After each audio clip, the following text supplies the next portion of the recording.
Hi all, welcome to Vijayamala சக்கரவர்த்தி channel. So இன்றைக்கு உண்டான சமையல் என்ன அப்படிங்கிறத என் கிச்சனுக்குள்ளே போய் பார்க்கலாம்.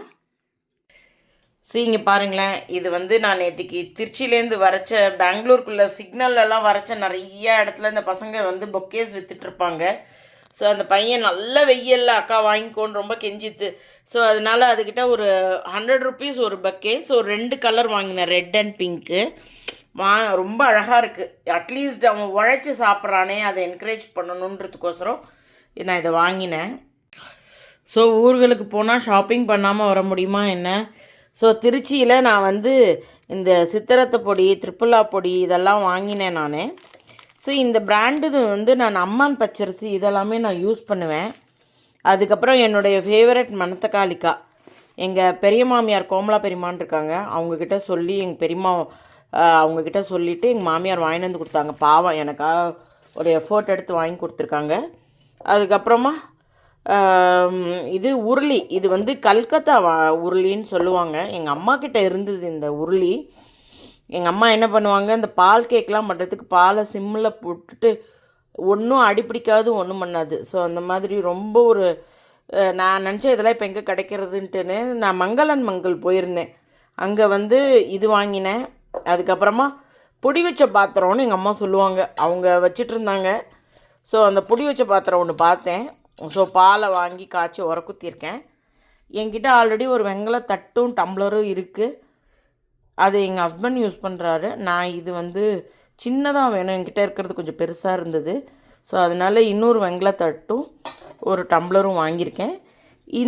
இது அன்றைக்கி அட்டன் பண்ண கல்யாணத்தில் கிடச்ச கிஃப்ட்டு. ஸோ இதெல்லாம் தான் இந்த தடவை ஷாப்பிங்கில் நான் திருச்சிக்கு போன போது பண்ணது. நம்ம முதல்ல பண்ண போகிற ஐட்டம் பார்த்திங்கனாக்கா பிரியாணி தான் பண்ண போகிறேன். அதுக்கு நான் எடுத்துட்டுருக்கிறது காளான். ஸோ காளான் பிரியாணி. அதுக்கப்புறமா சோயி நகட்ஸ் எடுத்திருக்கேன், தட் இஸ் மீல் மேக்கர். அரைச்சிக்கிறதுக்கு இஞ்சி பூண்டு பச்சை மிளகா பட்டை லவங்கம் ஏலக்காய் புதினா அண்ட் கொத்தமல்லி இதெல்லாம் நான் இப்போ அரைச்சி எடுத்துட்டுருவேன். நம்ம இப்போ காளான் பிரியாணி எப்படி செய்கிறதுன்னு வாங்க பார்க்கலாம். நம்ம எல்லாத்தையும் மிக்சியில் போட்டுடலாம்.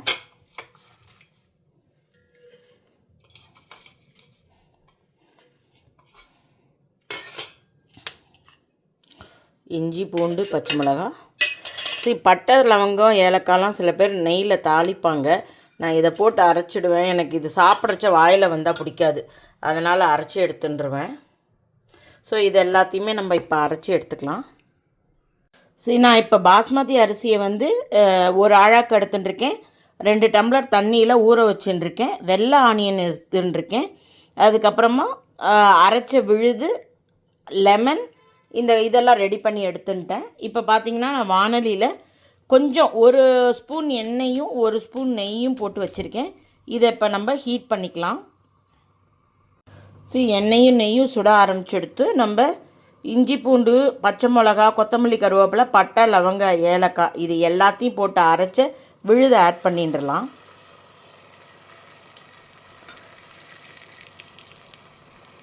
கூடவே இந்த வெள்ளை வெங்காயமும், இதுக்கப்புறமா 2 பச்சை மிளகா, ஆல்ரெடி ஒரு 3 பச்சை மிளகாயை நான் அரைக்கிறதுல போட்டிருக்கேன். ஸோ அதனால் 2 பச்சை மிளகா தான் போட்டிருக்கேன். இந்த வெள்ளை வெங்காயம் ரொம்ப மெடிசினல் வேல்யூ ஜாஸ்தி. இது கொஞ்சம் ஸ்வீட்டிஷாக இருக்கும், சுகர் கண்டென்ட் ஜாஸ்தி இதில். ஆனால் இது ரொம்ப பாடியை நல்லா கூல் பண்ணக்கூடிய நேச்சர். ஜாண்டிஸ் அவங்களுக்கு இந்த வெங்காயத்தில் குக் பண்ணி கொடுப்பாங்க. அனதர் திங், இது ஆன்டி ஃபங்கல். ஸோ அதனால் சம் ஆஃப் த ஃபங்கல் இன்ஃபெக்ஷனை இது கண்ட்ரோல் பண்ணக்கூடிய தன்மை உண்டு. சம்மர் டைமில் இந்த மாதிரி நேரங்கள்லாம் உங்களுக்கு இந்த ஆனியன் ஒயிட் ஆனியன் ஜென்ரலாக மார்க்கெட்டில் ரொம்ப அவைலபிளாக இருக்கும். கொஞ்சம் ரெகுலர் ஆனியனை விட இது கொஞ்சம் காஸ்ட்லியாக இருக்கும். காட்டு கூட இதில் கொஞ்சம் கம்மி தான். ஸோ அதனால் ரொம்ப ஆனியன் காட்டு ஜாஸ்தி வேண்டாம் அப்படின்றவங்க இதை யூஸ் பண்ணலாம். ரொம்ப ரொம்ப மெடிசினல் வேல்யூ. கிடைக்கிற நேரங்களில் இதை வாங்கி கொஞ்சம் உபயோகப்படுத்திக்கோங்க. இது கொஞ்சம் நேரம் வதங்கட்டும். ஸோ இப்போ பார்த்திங்கன்னா வெங்காயம் கொஞ்சம் வதங்கி எடுத்து நம்ம இப்போ மஷ்ரூம்ஸ் ஆட் பண்ணிக்கலாம்.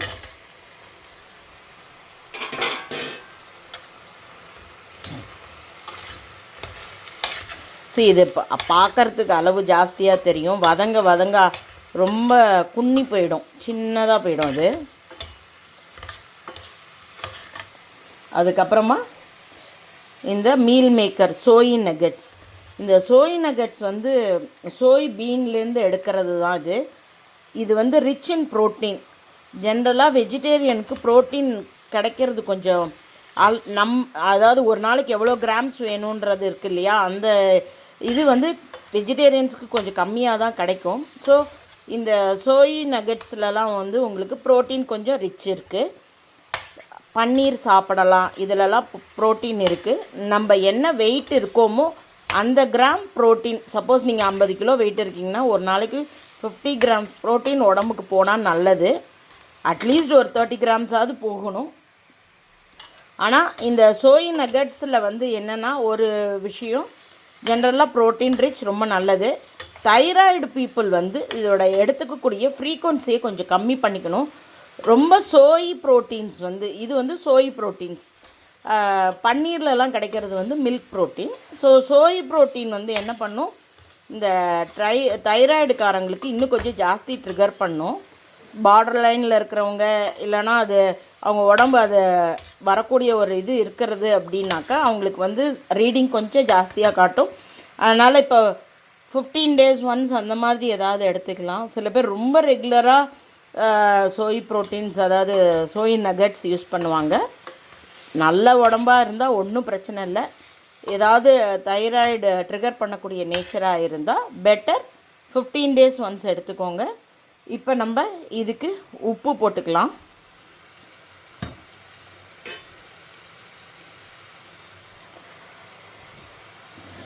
ஒரு 1.5 டீஸ்பூன் உப்பு போட்டுக்கிறேன் இப்போ சத்திக்கு. வேணுன்னா அப்புறமா பார்த்து போட்டுக்கலாம். இந்த காயிலெல்லாம் உப்பு ஏறுறதுக்கோசரம் நான் இப்போ போட்டிருக்கேன். இப்போ பார்த்திங்கன்னா மஷ்ரூமில் எல்லாமே கொஞ்சம் ஜலம் விடக்கூடிய தன்மை. அதோட எல்லாம் சோய் நகட்ஸில் நம்ம வந்து வெந்நீரில் ஊற வச்சு பிழிஞ்சு போடுறோம். பட் ஸ்டில் அதுலேருந்து கொஞ்சம் தண்ணி ஊஸ் அவுட் ஆகும். ஸோ நம்ம இப்போ ஒரு 1/2 டீஸ்பூன், நிறையாலாம் இல்லை, 1/2 டீஸ்பூன் பிரியாணி மசாலா போடுறேன் நான். இப்போ அந்த சக்தியிலலாம் கிடைக்கும், சக்தியோ வேறு ஏதோ ஒரு பிராண்டு, இதில் வந்து வெஜ் பிரியாணி மசாலான்னு ஒன்று கிடைக்கிது. நான் அதுதான் போட்டிருக்கேன். ரொம்ப மைல்டாக இருக்கும், ஜாஸ்தி போடாதீங்க, ஸ்ட்ராங்காகிடும். இப்போ ஒரு குட்டி கப்பால் தயிர், மேபி ஒரு 3 டீஸ்பூன்ஸ் இருக்கும், அவ்வளோதான், அதுக்கு மேலே இருக்காது. இதுக்குள்ள வந்து முந்திரி பருப்பு இதெல்லாம் அரைச்சி விடலாம், ரொம்ப ரிச்சாக இருக்கும். ஆனால் நான் இன்றைக்கி ரொம்ப ரிச்சாக வேண்டாம், மைல்டாக வேணும்ன்ட்டு அதெல்லாம் போடலை. எலுமிச்சம்பழ ஜூஸ் ஆட் பண்ணிக்கிறேன். ஜஸ்ட்டு ஒரு சின்ன எலுமிச்சம்பழம் தான் அது, ஒரு எலுமிச்சம்பழ ஜூஸ் ஆட் பண்ணியிருக்கேன்.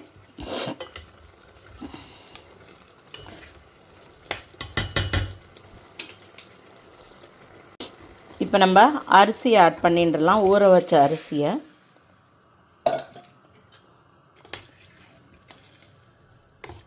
இந்த ஸ்டேஜில் உப்பு ஒரு தடவை செக் பண்ணிக்கோங்க. ஒருவேளை உப்பு தேவைப்பட்டால் கொஞ்சம் ஆட் பண்ணிக்கோங்க. இதோட ஒரு இந்த ப்ராசஸ் ஆரம்பிக்கிறதுக்கு முன்னாடி நீங்கள் அரிசியை ஊற வச்சிங்கன்னா இதெல்லாம் பண்ணுற வேலைக்கு ஊறின டைம் கரெக்டாக இருக்கும். இதுக்கு மேலே கொத்தமல்லி, புதினா இதெல்லாம் போட்டுட்டு இதை நான் ஒரு 5 minutes மூடி போட்டு வைக்கிறேன். அதுக்கப்புறமா நான் வந்து இதை கீழே ஒரு தோசை கல் வச்சு இதை மேலே வச்சு தம் போட்டுருவேன். ஸோ ஒரு 5 நிமிஷம் இப்படியே குக் ஆகட்டும். ஸோ இப்போ பார்த்திங்கன்னா நான் இந்த மாதிரி தோசை கல்லை வச்சு மேலே தம் கட்டிட்டேன் அப்படின்னாக்கா ஒரு 15 minutes குக் ஆச்சுன்னா சாதம் நல்லா உதிராக வந்துடும், கரெக்டான பதமாக இருக்கும், குழையாது. 15 minutes கழித்து உங்களுக்கு நான் காமிக்கிறேன். ஸோ இப்போ வந்து காளான் பிரியாணி ரெடியாக எடுத்து நான் அடுத்தாப்பில் தக்காளி போட்டு தான் ரைத்தா பண்ண போகிறேன். இன்றைக்கி ஆனியன் ரைத்தா இல்லை. அதுக்கு வந்து ஜஸ்ட்டு கடுகு தாளித்து கொட்டிட்டு பச்சை மிளகா, பெருங்காயம், கடுகு தாளித்த கையோடைய பெருங்காயத்தை போட்டுட்டு பச்சை மிளகா, தக்காளி, உப்பு இதெல்லாம் நல்லா வதங்கினதுக்கப்புறமா பாத்திரத்தில் போட்டுட்டு கொஞ்சம் ஆறுனதுக்கப்புறமா தயிரை ஆட் பண்ணிட்டோன்னா நமக்கு தக்காளி ரைத்தாவும் ரெடி ஆகிடும். ஸோ இன்றைக்கு உண்டான லன்ச் மெனு ரெடி ஆகிடுத்து. பாருங்கள் எவ்வளோ உதிர் உதிராக வந்திருக்கு. நீங்கள் அந்த தம் கட்டி பண்ணிங்கனாக்கா உங்களுக்கு சாதம் நல்லா உதிர் உதிராக வரும். ஸோ பார்த்தீங்கன்னா நமக்கு இப்போ மஷ்ரூம் காளான் பிரியாணி ரெடி ஆகிடுத்து. அதுக்கப்புறமா டொமேட்டோ போட்டு வதக்கி பண்ண ரைத்தா. ஸோ சிம்பிள் தான், பட் நல்ல ஃபில்லிங்காக இருக்கும். So hope you are all enjoying my video. Please உங்களுக்கு பிடிச்சிருந்ததுன்னா லைக் பண்ணி பாருங்கள். இது எனக்கு ரொம்ப என்கரேஜிங்காக இருக்கும். நான்லாம் இப்போ தான் இந்த யூடியூப் போட்டுட்ருக்கேன்.